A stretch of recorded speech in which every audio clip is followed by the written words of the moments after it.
All right, y'all, before we begin, I just wanted to hop in here and give you a quick listener note. This episode we recorded for over 2.5 hours, and so with you, the listener, in mind, we decided to break it up into two parts. Part one being available here now is what you're listening to today, and then part two will be available next Tuesday at 6 a.m. wherever you listen. So, once again, part one is available today. Part two will be available next Tuesday at 6 a.m. So that's the second half of the conversation.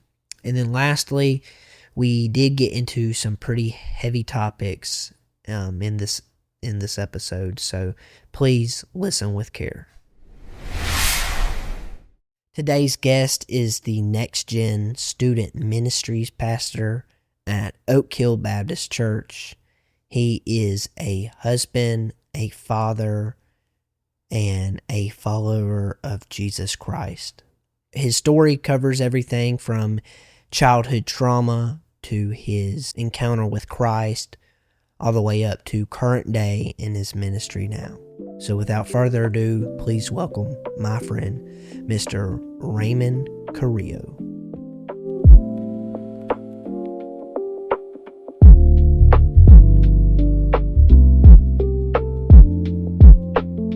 And how do you say your last name, Raymond? You could just say Carrillo. Carrillo, yeah. Carrillo. Yeah. Now, when I spell it in the title of the episode, is the I like in a hyphenated way? No, just the two R's and two L's. Yeah, Carrillo. Carrillo. Raymond Carrillo. I won't try to. How do you now? Let me hear you say. When I say it, it all depends, but it would be Carrillo. Oh, see, I can't. But that would, yeah. That's why I'm like, I grew up just telling people like Carrillo, and that's how I would say it. Yeah. A lot of people would say Carrillo, but that would be because of the L's. Because of the L's, yeah, so the easy way for people to say it would just be Carrillo. Okay. Yeah. L silent. Mm-hmm. Okay. So tell me a little bit. Tell me a little bit about like the background of that name. Well, are we live now? Yeah. We're live now. We're live. Yeah. Nice. Sweet. Yeah. I'll give you an intro, but let's just get into it. All right. A background of my last name. So you would never be able to tell, but I am half white. You'd be able to tell that part. And then I'm half Mexican. So my dad was born in Zacatecas, Mexico, and was born there. My grandma came. I don't know around when she came over here, but she came over to the U.S., married my dad. I don't know all the kind of details of it all. But yeah, I'm half Hispanic, half white. My mom's white, just straight up white. And so I got a little bit of flavor and some spice to me. Yeah. So, do you know, like, are you fluent in Spanish or anything? No.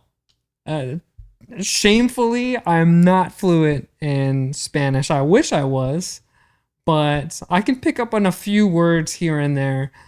But no, I wish I was fluent. So, fun story. Okay.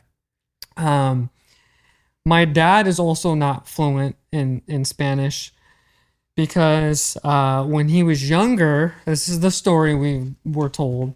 When he was younger, probably in like elementary school, he was not doing very well in school. And so his teacher was like, hey, he wasn't doing well in English, any of that. Like, hey, you gotta stop speaking Spanish at home. You gotta speak only in English to your son. And I get that. It's totally understand. But I think my grandfather would be my abuelo. He took that to the extreme and just totally cut off the Spanish. And so my dad's not fluent in Spanish. I see. at least that I know of. Maybe with his, I don't really have a relationship with my father right now, and so we'll dive into that a little bit later. But with his wife now, who is fluent in Spanish, he probably has picked up quite a bit now. Well, before we get into it, just kind of tell me who you are and how do we know each other? Yeah, so my name is Raymond Carrillo, or Carrillo. That's If you can't roll your R's. If you can't roll your R's, just, Carrillo is totally fine. I'm the next gen pastor at Oak Hill Church in Williamson. I've been there it'll be 10 years in June, on June 16th, actually. It'll be 10 years. My wife and I moved out here, and I went from children's ministry assistant to children's pastor to now next gen pastor. And I know Levi from really through his cousin Luke Allen, which is a whole story in and of itself. I could go on about fun old Luke Allen, but we'd come to the student ministry every once in a while and come to some events, some camps, and so that's where I kind of met you and your sister Abby. And now I have Jacob and the younger two. I see them quite often, Jacob and Caleb, but all really good. You guys are all, and I'm not just saying this because I'm doing this podcast for you, or with you, but you guys are all awesome, and you can tell your parents have raised you well, and so I love the Steels. I love all you guys, and I love being able to. Caleb is a trip. He's, maybe I'm wrong. You can kind of push back, but he seems out of all of you like the most tender-hearted. Is that wrong? No, you're not wrong. He is. Okay. He is. Yeah. Yeah. He's very tender. Has a very sweet spirit to him, and like I love that. I'm a softie as well, and so I think I connect with Caleb in that respect. But no, all of you guys are very respectable. I think that's very servant minded, and yeah, big fan of you all. Well, thank you. I know that'll mean a lot to my parents. Yeah, you raised them right. I wasn't holding him at gunpoint asking him to say this. No, I say that.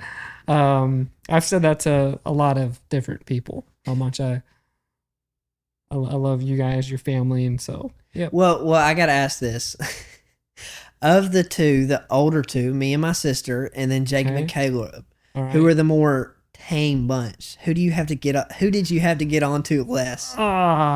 See, never you, never Abby.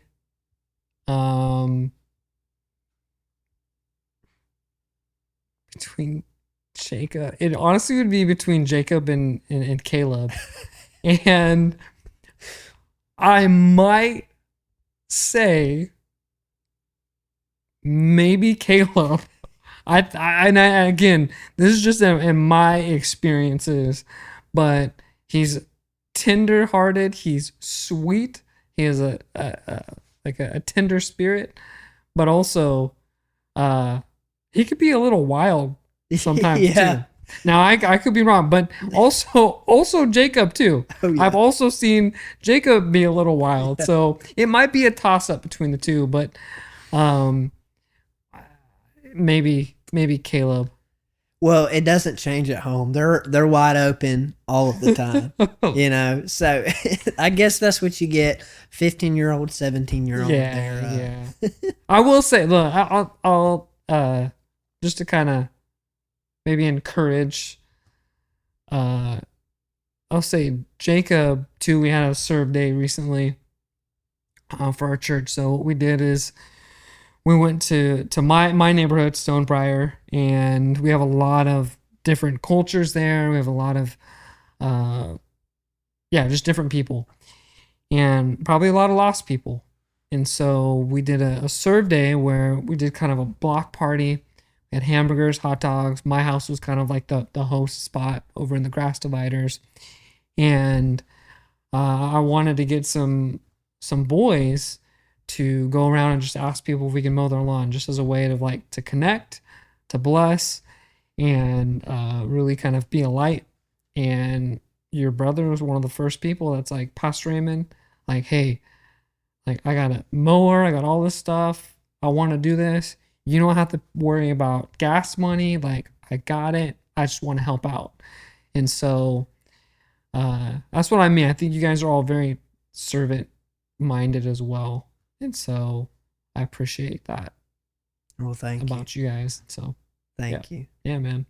So let's get into your story now. All right. Take me back to the beginning. Where did you grow up?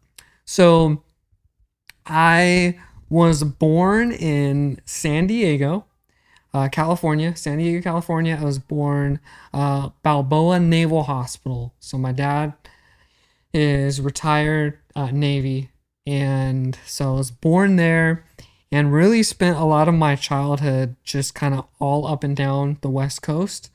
When you're in a military family, you honestly don't really take root anywhere. You just kind of move wherever the next thing is.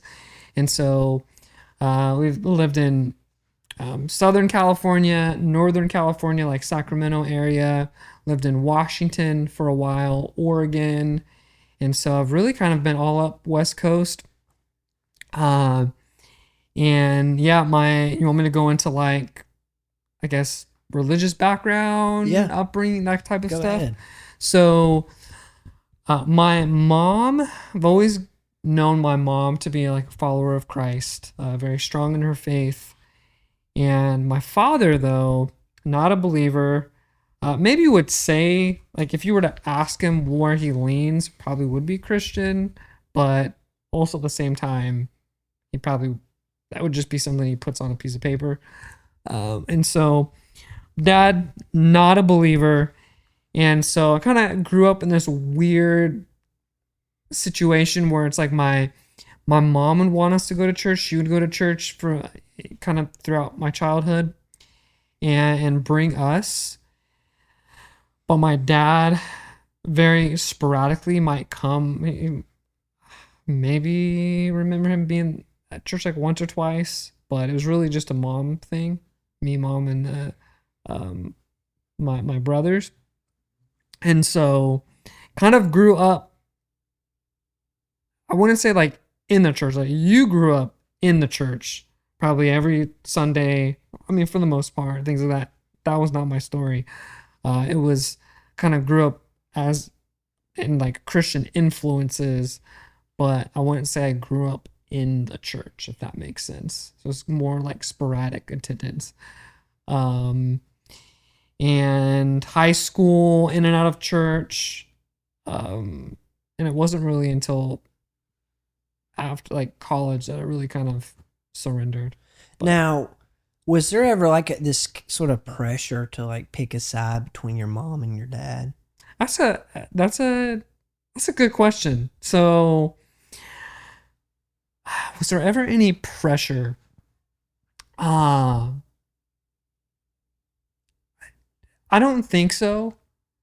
But what I do know is that if my mom was like, "Hey, we're going to church in the morning," my dad would always be the person to push back, like, "Hey, if he doesn't want to go, he doesn't have to go."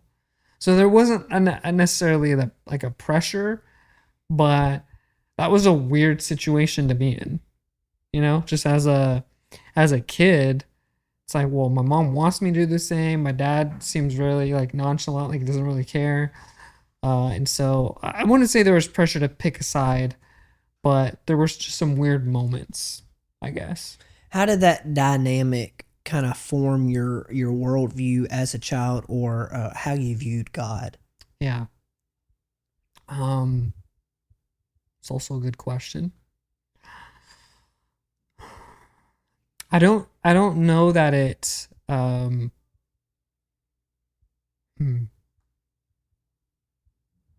I don't know that that dynamic really formed my worldview, so to speak, when it comes to like mom being a follower, dad not.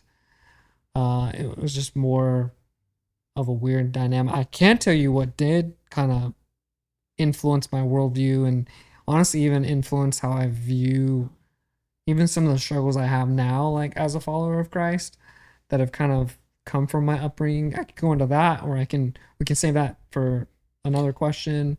Yeah, go ahead. Yeah. So, my dad was military, so I've already explained that. My dad was verbally abusive, and I don't use that lightly. I know the term abuse gets thrown around a lot, but he was verbally abusive, and what I mean by that is he was, and again, there's probably some moments, some pockets of like, where my dad was encouraging and stuff, but I don't remember a lot of that. It was primarily like nothing. I was never good enough. Anything, and I was a good kid growing up. I mean, like a goody two shoes to the max, and nothing was ever good enough. Whether it's grades, if I did something wrong, it was almost like end of the world type situation. When I did something wrong, it was always harsh discipline, never any affirmation, none of that. And like I remember my dad constantly using this phrase to my my brother. This would be my brother Ryan. He's the middle child. Ryan, you're a rock. And you may think that, well, is that really abusive? But when you're a kid and you hear from your father that you're a rock over and over and over again, it is abusive because it's influencing your child to think negatively about himself, and it affects so many different aspects. But that was my dad on the regular. What did he mean by calling your brother a rock? That he was stupid, kind of not good for anything, kind of a situation. Like a rock just stays in place, doesn't really have much of a purpose. I know we can get technically into it that it does, but it just kind of sits there and does nothing. Right. And the implications that brings to a kid just hearing that all the time is eventually you start to believe that. And I remember one time I got in trouble for doing something stupid, and it was at school. It was the end of the world, but it was stupid. And I remember I got sent home, or I had to go to detention or something like that. I had to bring this slip home for my dad to sign. And I remember I was super scared because I only ever grew up like walking. I felt like I'm walking on eggshells, trying to just kind of get my dad's approval at all times. And I remember handing him the slip, being terrified about it, and he signed it, got upset, and never said anything to me, just was angry. I remember writing like a note to my dad, like, "Dad, I'm so sorry. Will you please forgive me?" And because I have a very like guilty conscience, I remember like slipping it under his bed, or like putting it near his door to where he would see it, and never heard a single thing back. And as an elementary kid, when you ask your dad for forgiveness and you ask these things and you hear nothing in response, and all you ever do is hear the negative, the bad, you're this, you're that, it affects you, and you start believing in that, and you become, that affects your security of who you are as a person, as a man, young man. And literally my whole childhood was me trying to do things to get my dad's approval and never getting it. Never getting the, son, I'm proud of you.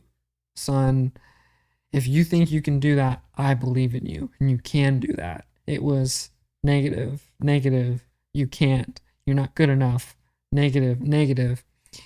And so I'll tell you how that has shaped my worldview, and it's honestly affected my relationship with Christ. Well, let me ask this: what age did that abuse begin for you?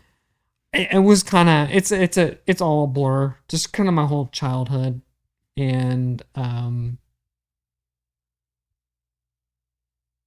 yeah, I couldn't pinpoint exactly when, but really just riddled throughout my childhood. So probably you said elementary earlier from Yeah, an that's early really age. kind of any kind of recollection I can have is just elementary school. And so yeah, I think again people might see that and think, man, is that a harsh word to use? But I don't think so, because it was a constant thing. And so kids need affirmation. Kids need that. It's part of their development. It's part of it helps them grow as a person. I mean, we see encouragement and affirmation like literally all throughout the Bible, as what gives people the courage to live out the good works God's called us to do. But So you as a father now, how do you make sure that you're that affirming dad that you never had to your kids? yeah, so I think the biggest thing for me was the discipline.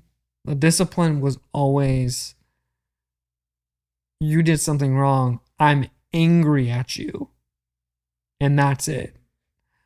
And so what that does is that kind of creates a tiptoe situation where it's like, oh, I do something wrong. Instead of me seeing this as a learning moment, it's, oh, I'm going to get in trouble. Dad's going to punish me. And so what I do with my kids, and I think this is sound advice for any parent or soon to be parent or whomever, is anytime I have to discipline my kids because they did something wrong and whatnot, I always follow it up with affirmation. So Elijah does something wrong. Eleni does something wrong. Maybe she speaks back to her mom, or she has a meltdown where she's uncontrolled, whatever it is. It's discipline, and I'm going to vocalize that I'm angry, and you're going to see that I'm angry. And then after I give you a minute to process, and if I send you to your room, I'm going to follow that up with sitting you down and saying, hey, Eleni, hey, Eli, I love you. I don't like to spank you. I don't like to have to give you a consequence for your actions. But because I love you, I do that. And I just want you to know that your dad loves you. It's a big deal. Because what that does is it's literally training your kids a biblical concept, and that the father disciplines those that he loves. And so what you're doing is you're providing that discipline, but then you're providing the context for the discipline, which is love. I discipline my kids because I love them. And when that's modeled and that's felt, when kids make a mistake and there is a consequence or punishment, they know that their dad or their mom or whomever is doing it out of love. And that's what was absent from my dad. And so Well, and I think too with that, Raymond, I know for me, growing up, it was sort of the same dynamic where, they would affirm that they love me, they would discipline me, but they would affirm that they love me and why they were doing it. But as a kid, I don't really understand it. I'm just like, I'm getting a spanking. Yep. They must hate me. And as a little kid, that's all you can really think about. But at the age I am now, and even, when you get old enough to where you can think for yourself, you begin to understand why they did stuff like that. Yep. And for me, I'm so grateful for, even the spankings I got, because they prevented me from continuing in a way, or being disobedient, or whatever it may be. Yeah. So for your kids, do you think that they necessarily understand the affirmation part, or do you think that's something that they'll come to appreciate once they're kind of older? Yeah, I think for sure there will definitely be a deeper level of appreciation as they get older and they start to understand more. But I would put money on, even though I wouldn't do that, but put money on if you were to ask Eli, like, hey, when you get in trouble and there's a punishment from your dad, why does he do that? I could be wrong, but I think you would say because he loves me, because I have reinforced that so much. And another way, kind of like talking to the question before that, is another way I kind of just have tried to reverse this verbally abusive kind of situation I grew up in, is I do tell my kids often I love them and I'm proud of them and I want what's best for them. And I think that verbal affirmation is just so important. So important. So parents, affirm your kids. And when I say affirm your kids, so what I'm saying is when they do something that is honoring to the Lord and that is obedient to the Lord, you affirm that because you want to encourage them to continue to do that. And when they're doing something that is not honoring to the Lord, don't affirm that. You can discipline that, but just make sure. I don't think we can. I think in it's maybe a hot take, I don't know, but I think in Christian circles we tend to not affirm enough our kids. And so I think that word in its purest sense and a biblical sense is it's important. I agree. And affirmation can come in many different ways. Affirmation can come verbally. Affirmation can come in the form of something material. We'll go buy you ice cream, whatever it is. But I truly believe, and I know you would agree with this, verbal affirmation is some of the best affirmation you can ever get. Yeah. Whether it's somebody saying, "Hey, I enjoy your podcast," or it's my dad telling me he's proud of me for something. That's like the greatest thing ever, man. You like get that sense of like, I'm doing the Lord's work, or I'm doing something good, and you encourage you, motivates you to do more of that. And yeah, man, I'm a movie guy, so I always bring this up. So like a student would be like, "Oh yeah, Pastor Raymond's used this one a bunch of times," but have you ever seen A Quiet Place?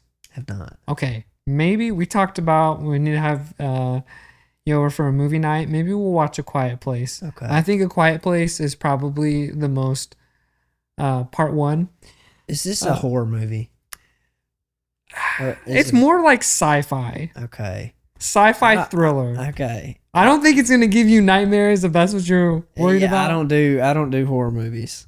Okay, so but hear out what I'm just about to say, okay? Here. So I think it's probably the most Christian, non-Christian movie out there. because it actually affirms like the nuclear family really well. And you see all of the roles, like the male role in the family versus the female role. And I mean, they're all the premises. It's like there's these aliens that they can't see, but they can hear really well. And so they've kind of taken over the world. And so they have to be very quiet, like the family does. Otherwise, aliens will come and get them. Well, what you see in this movie is you see this young boy. He's probably elementary, I would think, or maybe middle school, around there. And you see his dad trying to teach him the ropes of how to survive. And there's this scene in there where the young man is talking to his mom like, Dad's always so hard on me. He wants me to do these things, but I don't really want to do it. And the mom's like, hey, your dad's doing this because, you know, he loves you. He's trying to, you know, teach you how to be a man, all this stuff. And so you just see the dad really kind of showing his son the ropes and really kind of feeding into that. But there's a part in the movie where things are going haywire. The aliens have come. His wife's pregnant and she starts going into labor. But he's over off with his son somewhere else. And it's just a crazy intense moment. And the dad needs to go to his wife because that's his first priority. And he tells his son, hey, I need you to do this thing for me. It's like, go up to this, not a water tower, but a place that keeps like corn. A silo. A silo, yeah. A silo. I need you to go to the silo, do this or whatever. I could be wrong with the details. But the boy, you see the boy and he is terrified. Like, Dad, I can't do this. Like, no, Dad, you can't leave me. No, I can't do this. And the father is like, I need you to do this. Like, otherwise, we're all going to die. We're like this. And his son's like kind of uncontrollably shaking and he's all worried. And he looks at his son and he says, you can do this. Just looks him in the eyes. And in that scene, something just, like, you just see the courage fill up in this young boy. And he goes from, I can't do this, to my dad believes I can do this. And so I can do this. And he goes and he does it. And man, like that scene always gets me because you see the verbal affirmation of a father to his son and you see the effects of that. He goes from I can't to I can, and that's because his dad, who has trained him how to be a man, how to be a young man, is telling his son, you can do this. It's incredible. It's a great movie. There's so many of those kind of moments. And so I think you can watch it. Okay. It's not horror. My sister-in-law, she cannot do horror, but she can do that movie. I think she can. Maybe I'm wrong. If you're watching this, Mimi, I think you've watched that with us. Yes, you have. Yes, she has. Okay. And so she's okay with it. Okay. She gets nightmares. Yeah. You'll be all right. You'll be all right. I trust you then. I trust you. So let's go back to how that verbal abuse at home affected your worldview. Yeah. Tell me a little bit about that. Yeah. So maybe not so. Yeah, I guess this plays into my worldview. Or on it more so probably plays into my relationship with God. Okay. So males are so important for a variety of reasons, but especially in the home to model the Father, to model God the Father. And so when your whole upbringing is revolved around your father, who anytime you make a mistake is going to tell you made a mistake and is going to look down on you and is going to shove it down your throat that you did something wrong, and see, it's because you can't this and you can't this and negative, negative, negative, negative. What that does, and this is why it's so important just from a biblical standpoint, what that does is that unfortunately affects your relationship with the Father. Because now, for me, one of the things I struggle with is this cycle of always feeling like the only time God the Father, just God, loves me is when I'm doing things the right way. Because I grew up my whole life as a kid, as a teenager, trying to earn my Father's love. Because that was never communicated to me. Verbally, physically, none of that was never communicated. And so, for me now, like as a child of God, I have put those things from my past. I've allowed those things from my past to cloud my relationship with God to where I feel like, ooh, if I am reading my Bible every single day, I'm praying, I'm doing good things, then God loves me. But the moment I don't do those things, or I mess up, or I forget to read the Bible, or, I do this, God doesn't love me anymore. And he's mad at me and he wants to punish me. And so now I'm a failure. Now, see, my dad was right. See, I can't do this. And it affects that relationship because now I'm no longer fully realizing the unconditional love of the Father. That's like, hey, yeah, what you did was wrong. Or, hey, the relationship has been one-sided. Like, you haven't been listening to me, you haven't this, but I still love you. And I'm still going to love you. And your actions and your works don't affect that. They communicate to me that you love me, but it does not, when you fail to meet the mark or whatever, that does not make me love you less. And so that's been a struggle. I'm very critical of myself. I'm very hard on myself. A lot of times when I preach, I always I'm very transparent of my shortcomings. I think to a fault, to where it's like, man, like give yourself a break, Raymond. Like you don't need to always be so hard on yourself. That's what I grew up with, and so that's how it's affected my worldview, or really just affected my relationship with the Lord. You were doing everything right. You were getting good grades. You said you were doing well in sports, clubs, staying out of trouble. Yep. And then something happened your junior year that just wrecked everything. Yeah. Tell me about that. Again, I would have identified like as a follower of Jesus. I had been baptized before. I had raised my hand to accept Jesus in my heart, all that stuff. And was kind of just, again, doing the right good things for God to love me. Like it was that same concept again of I was doing all these good things. And so if I was doing all these good things, God loves me now. It was a vending machine of sorts. You would put something in, which was, being a good student. Yes. Following the rules.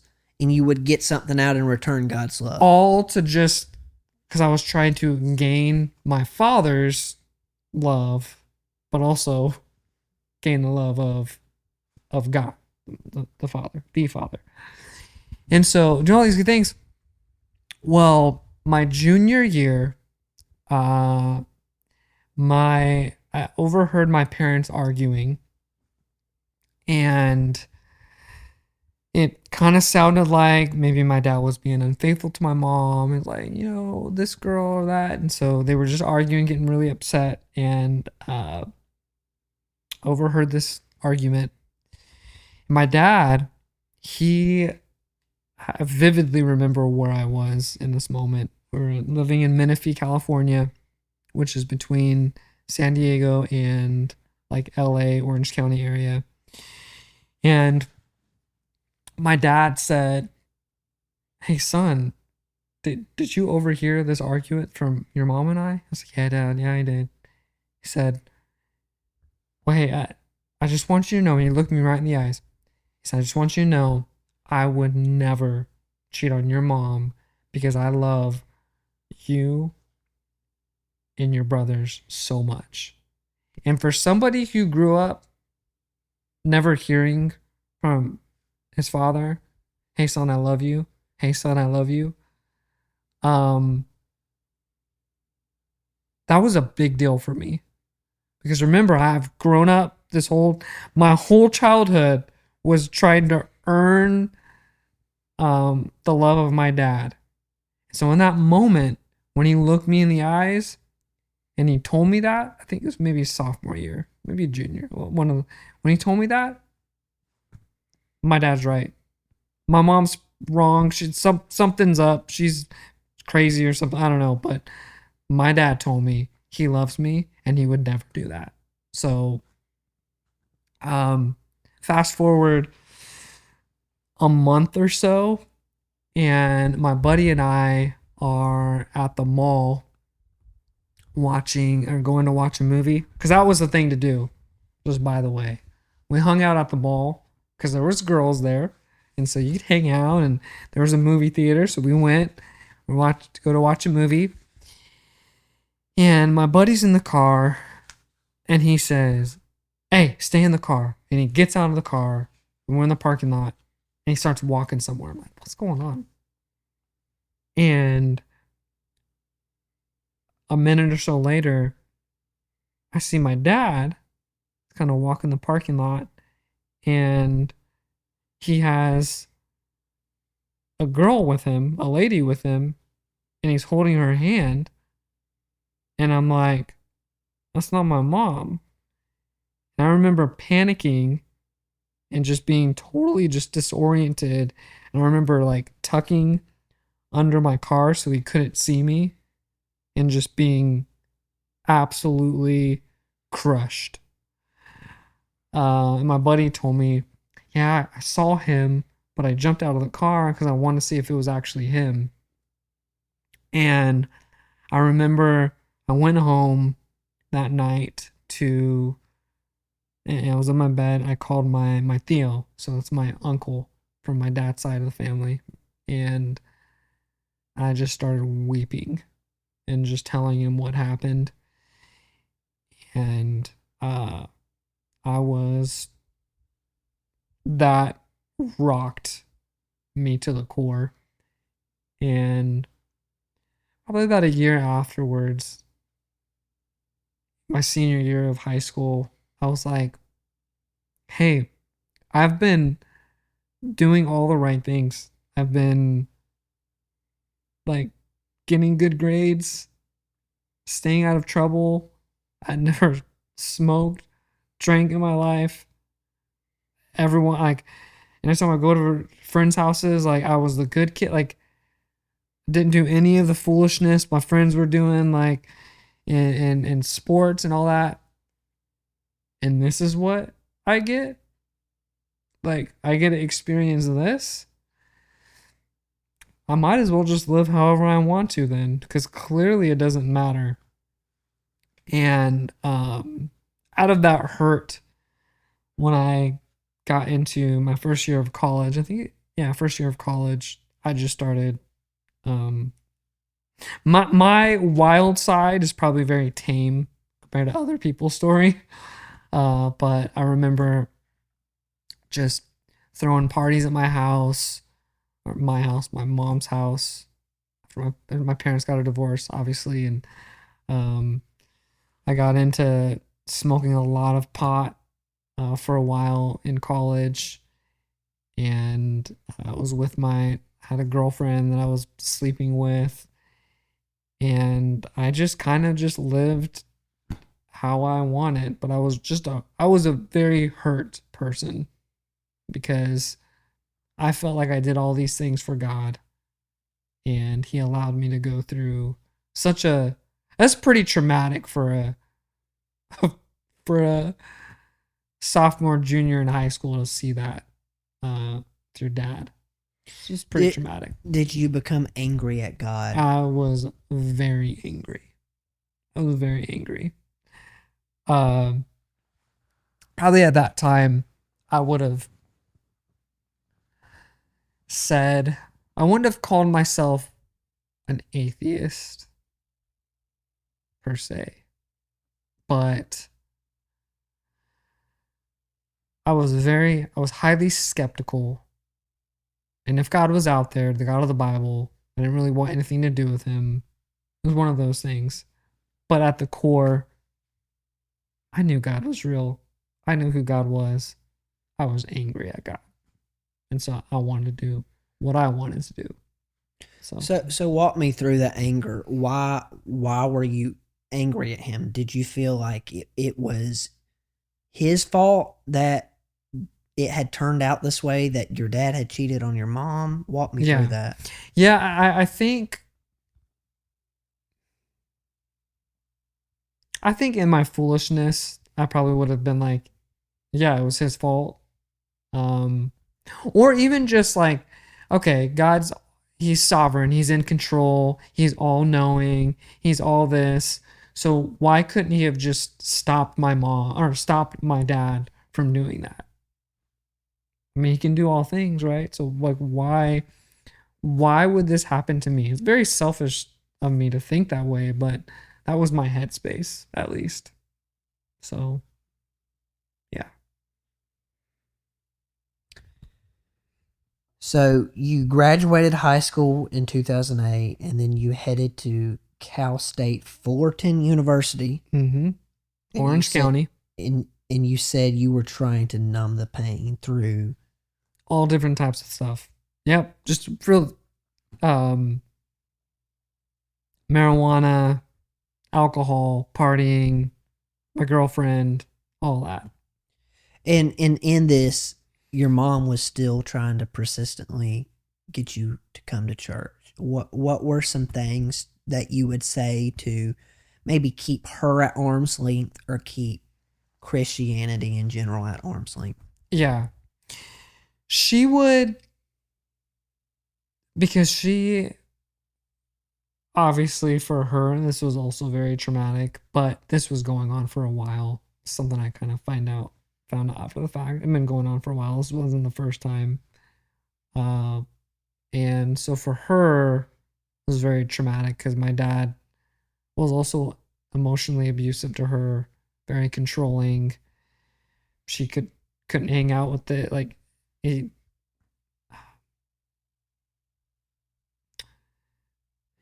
we circle back to my relationship with my father now and how I view all that stuff at some point? Absolutely. So I want to make sure let's take a quick break and we'll get into that. Okay. Yeah, so my mom, she would always try to get me back to church, but she was also going through a lot of trauma. My dad was verbally abusive, even to her, emotionally abusive, all that. And so she would just kind of throw out there every once, because she knew what was going on with me. Just like she was going through probably divorce care or something like that at church. So she got in with some other ladies at the church. Was Revival TV or Revival Chapel, Calvary Chapel, something like that, Menifee. And so she was a part of like a group of women who were divorced and kind of were going through that. So she just kept probing, like, hey, you should come to church, or you should. And I was like, I don't want to do that. I don't want to do that. I just would push it off. Really. So yeah.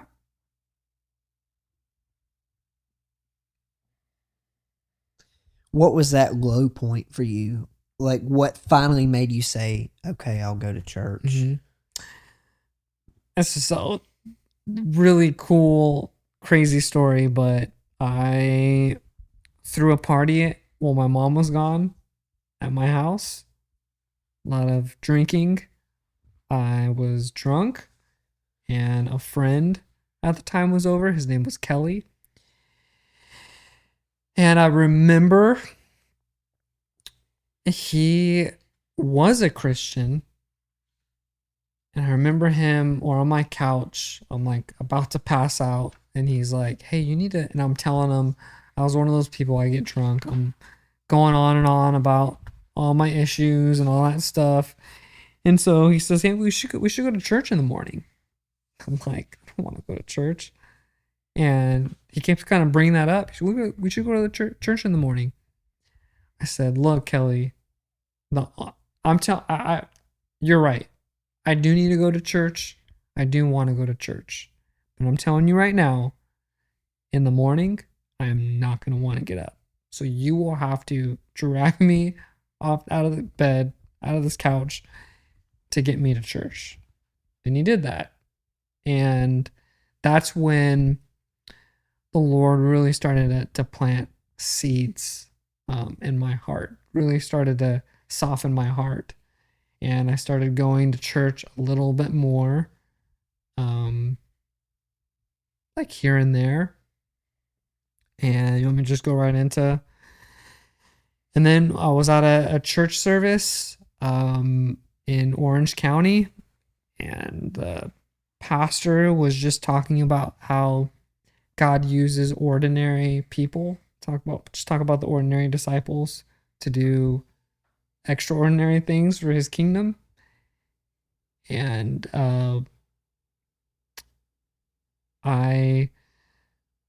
it just really resonated with me. And he essentially just said, if you need to like repent or whatever, like just stand up. And I want people around you are going to pray for you. And I remember just thinking, man, I think the Lord has something that he's calling me to do, wants me to do. But right now, I'm not surrendered to him, and I need to ask for forgiveness. So I remember standing up and just people praying over me. And it was at that moment where I really surrendered my life to the Lord. And now I'm a pastor, have a wife and 3 kids. And this is a really cool, empowering moment for me of just surrender. Now, in the material you gave me to prepare, you said, I didn't just want to believe in Jesus, I wanted to follow him. Yeah. What's the difference between those two things to you? Yeah. So I think belief in Jesus is simply just like a mind exercise. It's like oh yeah, like Jesus is God. He's real. Yeah, I believe like he maybe even like he died on the cross. And it ends right there. It's just a mind thing. I think we see a lot of that, especially here in the South. We see a lot of cultural Christianity. And it's actually quite that, like just believing in Jesus really kind of speaks of that cultural Christianity where it's like, hey, again, intellectually I believe in him, but I don't follow him. So the big difference between a believer and a follower is that a follower actually lives in obedience to what God is calling them to do. Whereas a believer is just kind of just sits back, and it would be what Dietrich Bonhoeffer says would be like cheap grace versus costly grace. Whereas like cheap grace is like, yeah, Jesus died for my sins. And so every time I sin, he's gracious and he forgives me and I don't do anything about it. Costly grace, costly discipleship is, yeah, God has forgiven me. He has redeemed me. He's sanctifying me. And living for him is going to cost me everything, because it's going to require that sacrifice and that obedience, the obedience to things that I don't want to do, but I'm going to do because Jesus is Lord, and he's king, and he rules, and he's sovereign. And so, and it's the big difference there. I think we see a lot of believers here in the South, and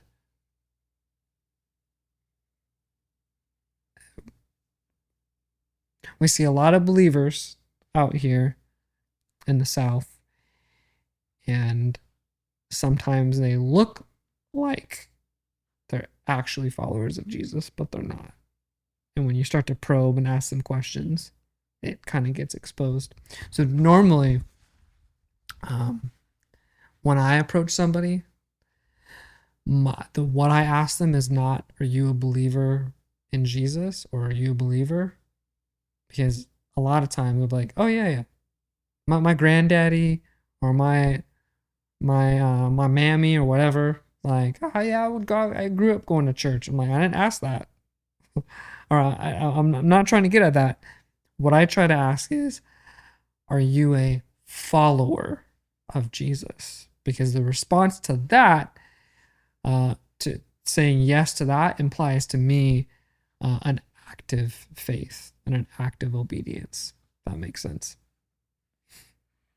So with that, do you think it kind of elevates the conversation to a different level compared to or do you get some of the same people saying, oh, well, I grew up going to church, kind of misinterpret the question? Yeah.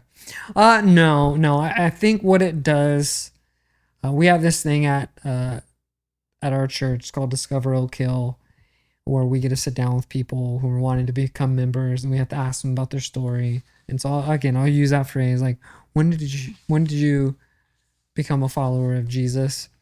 And I think yes, I don't think it confuses people. I do think it helps bring maybe some more clarity. But I'll still, even people who say, yes, I'm a follower of Jesus, and I probe more, I'm like, I don't know that that's actually your faith. I think it's just something you put on Facebook or just say because it sounds good, but your life doesn't bear any fruit. So, what does a follower of Jesus look like for you, Raymond, on a day-to-day basis? I think it's a follower of Jesus actively, daily practices repentance. A follower of Jesus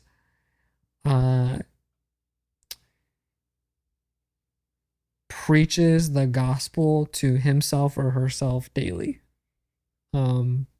It's a constant, it's a wake up in the morning and, man, I'm broken. I am a sinner. And Jesus, I need you.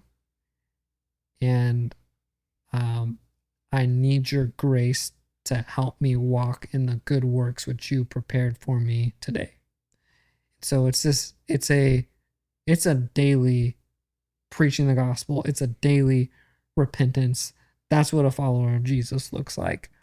It's not like when I think of a follower of Jesus, I think what a lot of people might think is, oh, he or she doesn't do this, they don't do this, they don't do this, but they do this list of things, and that's what makes them a follower. And I'm like, that might be the outworkings of it, but are you actively repenting every day? Are you actively preaching the gospel to yourself? And if you are, to me, you're really following Jesus. And how would you say you keep yourself from making you being a follower of Jesus not like a checklist, if that makes sense, of I have to do this, I gotta, I forgot to repent for that one thing. You see where I'm going with that? Yeah, that's tough, because that's a, like I kind of shared earlier, that's a struggle of mine. I beat myself up when I don't check the list. And so Um,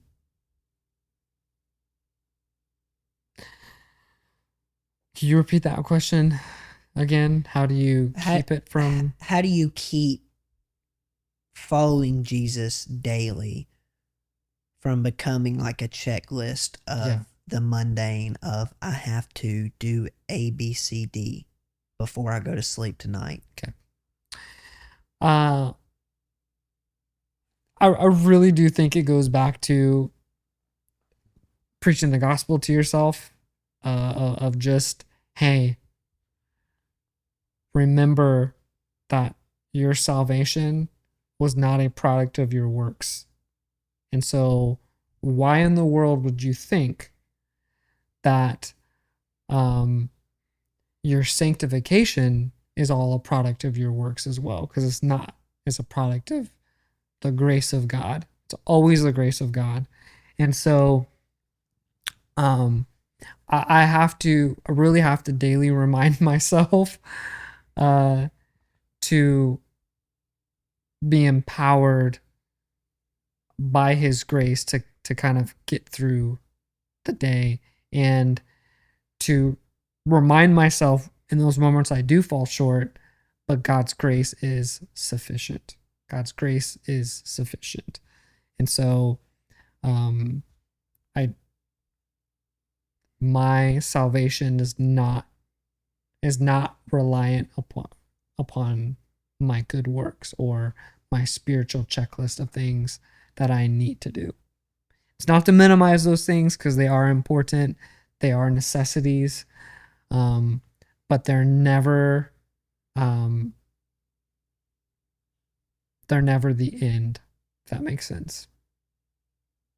Yeah. Now, you gave an example of grace. Would you call it sacrificial grace? Costly grace. Costly. I hope I'm getting that Dietrich right. It's costly grace versus cheap grace. So, and you hit on this a little bit, but it's one of those things to where sometimes we abuse God's grace to where Mm-hmm. we continue to do something and we're like, you know what? It's fine. He's going to forgive me. Yeah. In which he does. But why is that so dangerous to live in that sort of, as my dad would say, a greasy grace? Yeah. Yeah. So that's that mindset. It's always, your heart posture matters. And when you hear someone say, use God's grace as an excuse to like do whatever they want, what that does is it exposes their heart posture towards God. It's like, oh yeah, God will just forgive me. It really, really what that does is it exposes a lack of fear of God, to where you don't fear God enough to recognize, oh, I should not do that. That's not honoring to the Lord. It's not obedient to Him. That does not bring Him glory. I need to repent and turn away, as opposed to just whatever. It's not a big deal, because God will just forgive me. It's a major heart issue, I think, at the core of it. And that's only, you can point that out in people, but that's honestly something that's just between that person and the Lord. They're going to have to come to a moment where God exposes that. Now, let's go back to you right after you got saved. Mm-hmm. You gave your life to Christ. And with that, how did you manage to not make it a one-time emotional experience, but rather a way of life? Yeah. Because often I see that now is everything is emotionally driven. Maybe not everything, but you know what I'm saying? A lot is emotionally driven to touch base with our emotions. And we feel this emotional whirlwind sometimes. And then after it's over, we go right back to our old ways. Mm-hmm. Yeah, that's a that is a huge problem. The way I don't even know that I did anything to make sure that wasn't my experience, so to speak. I've always been very. Here's the thing. I've always been a very deep thinker. I've always been big in philosophy, big in apologetics, especially after I surrendered. I've always been a deep thinker. And so for me, the evidence is just so clear that Christianity, that the God of the Bible is the God of the universe, and that Jesus Christ died on the cross. All you can look at all the different facts and all the different eyewitness accounts, all the stuff, archaeology, all that.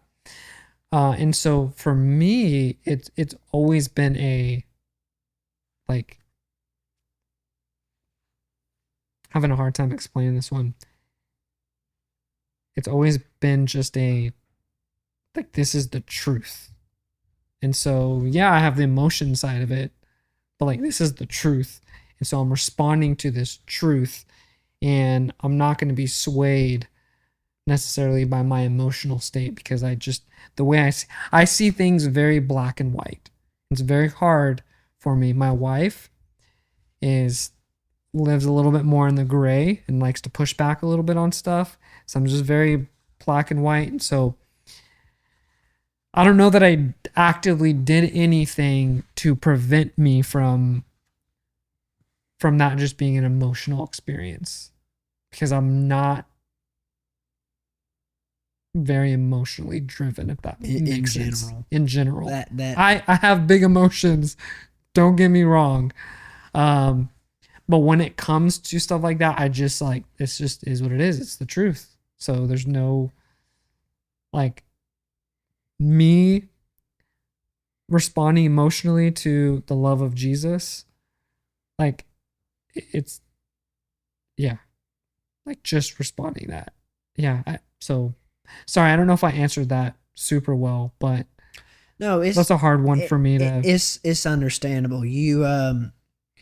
You're grounded more in logic and truth, yes. And you believed that the Bible, that Jesus' death and resurrection was the truth without a doubt, and so you respond with a logical, correct, emotionally, like, because there was a lot of, I mean, I remember when all these people were praying, like laying hands and praying on me, like I remember weeping, like I remember like breaking down, because that was an emotional experience of like surrender and just total repentance, like God forgive me, I've been acting like a fool for years, and I've wasted years of my life not living for you because I was so angry. And so there was, and I am a passionate person, I am an emotional person, but I do like to think I am very grounded in truth and logic.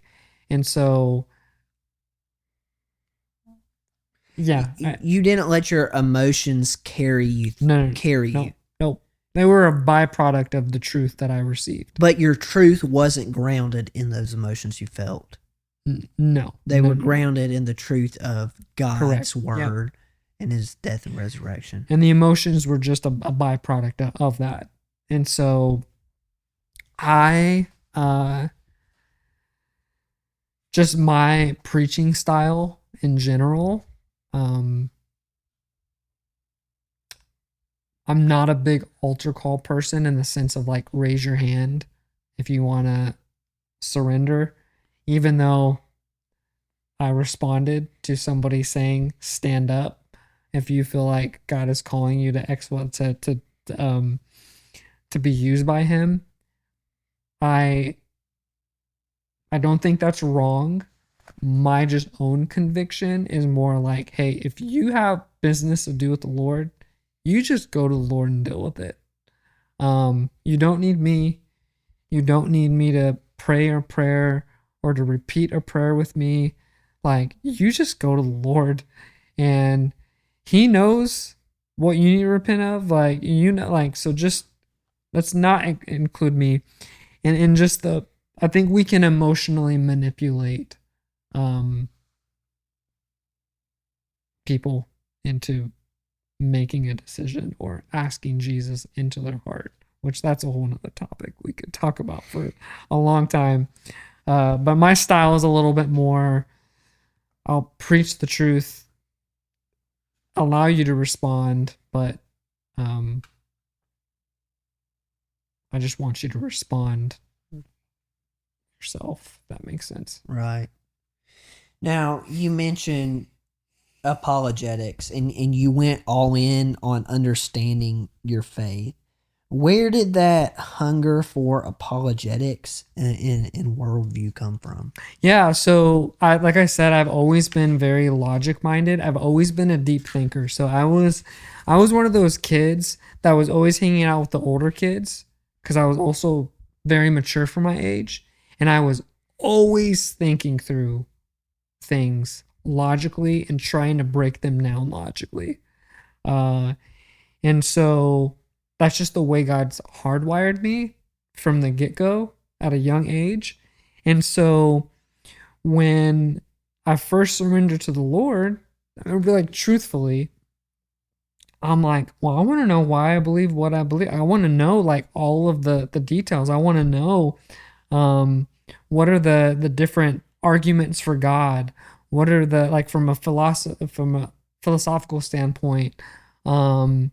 I wanted to learn about like Socratic logic and how to the law of non-contradiction and all these things. I was very fascinated by it because that's what the way my brain's hardwired. And I remember this. So the girl I was dating, the one I told you that sleeping around, whatever, or sleeping with her, she had, the boyfriend before me was a Mormon. And I remember she was like a Catholic, a Christian Catholic, whatever. And I remember like asking her like, hey, so how did that work out? Like, because my brain, I'm like, wait, Mormons believe one thing, Catholics believe another thing. They both can't be true at the same time. Now, I had not studied the law of non-contradiction, the different laws of logic, so I didn't know, I couldn't verbalize that, but it just made sense to me. And I'm like, how does that work? And she was like, well, I just believe like that's true for him. Like, that's what's going to happen when he dies. And then for me, that's what's going to happen for me. And I'm like, my brain, I'm thinking, it doesn't work that way. Two things that are saying the opposite thing cannot be true at the same time. And so I've always been hardwired like that. And so, man, when I go into Cal State Fullerton, I was in a sociology of families course, and the professor, she was a lesbian, and she oddly liked to take time out of the lecture to just talk about the Bible, how it wasn't true, and different things. It was just really weird. And I remember her just saying stuff, and people who I knew were Christian in there just totally eating up what she was saying. I'm like, what is going on? And the textbook I'm reading is like, ask this question. So if a husband is beating his wife and kids, what are the reasons, sociological reasons he's doing this? And it was like, oh, well, he just recently lost his job and he's living in poverty, or he's this. And I'm sitting here like looking at this textbook. I'm like, it's because he's a sinner, because he's sinful. Like, that's the only reason. But the logic in my brain could not disassociate certain things. And so I remember just getting really fired up being in this secular university and all these different worldviews and being like, man, I gotta make sure I know my stuff. And that just really sent me on this trail of apologetics and world religions and philosophy and worldview. What's a worldview and why is a worldview important? Stuff like that. Through that, was your faith strengthened? Yeah, for sure. So the way I see it now is I may go through trials. I've gone through lots of suffering. I have a chronic illness, inflammatory bowel disease. I've gone through seasons of just pain, all different things. But I know what is the truth. And there is no circumstance in my life, no matter how hard it would be to go through, that is going to change that truth, because it's truth. It can't. It's constant. It can't change by definition. And so being able to, 1 Peter 3:15, being able to give a defense for the hope that's within me with gentleness and respect, being able to do that just solidifies what I believe in more and more. And it makes me more passionate to want to tell people about the truth, because if I don't, the logical conclusion of people not repenting and following Jesus and only Jesus is eternal separation and hell, what the Bible calls hell. And that's a burden and a weight that we as followers have to bear. And so apologetics has really strengthened my faith and making me want to be more active in sharing it, because it's true.